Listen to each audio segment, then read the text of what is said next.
బండ్లు సతీష్, కడెం మండలం అంబర్పేట గ్రామం. నిన్న రాత్రి అనుకోకుండా జరిగిన వర్షానికి రైతులం అనేటోళ్ళం చాలా నష్టపోయినాము. ఆల్రెడీ వారం రోజుల క్రితం నుంచి వెళ్ళి కోతలు చాలా అయినాయి. మ్యాచర్గూడెంకి వచ్చి ఈరోజు కుప్పలు పోద్దామనే టైంకు నిన్న నైటు అనుకోకుండా 11-12 గంటల సమయంలో ఈ భారీ వర్షం పడి ప్రతి ఒక్కరి రైతులో ఒక దాదాపు అంటే ఒక 10 ఎకరం వరి ధాన్యం కొట్టుకపోవడం జరిగింది.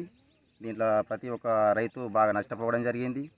నేను కూడా ఇంకొక 7 ఎకరాల ధాన్యం వేసిన, దీంట్లోంచి ఒక 10 క్వింటాల దాకా కొట్టుకపోయింది. ఆ రాత్రి అర్ధమంతా కూడా భారీ గాలుపు దుమారం, వడగాళ్లతో వర్షానికి రాలేకపోయినాం. బాగా నష్టపోయి ఈ పరిస్థితుల్లో ఉన్నాం. కాబట్టి ప్రభుత్వం మమ్మల్ని కొంచెం తొందరగా ఆదుకొని ఈ వడ్లను తొందరగా కొనుగోలు చేస్తే మేము అందరం కూడా రైతులము ఈ నష్టం నుంచి వెళ్ళి కొంచెం ఒడ్డెక్కుతామని తెలియజేస్తున్నాం. గవర్నమెంటు అధికారులు ఎవరైనా సరే కొంచెం ఈ జల్దీ ఆదుకోవాల్సిందిగా కోరుతున్నాం.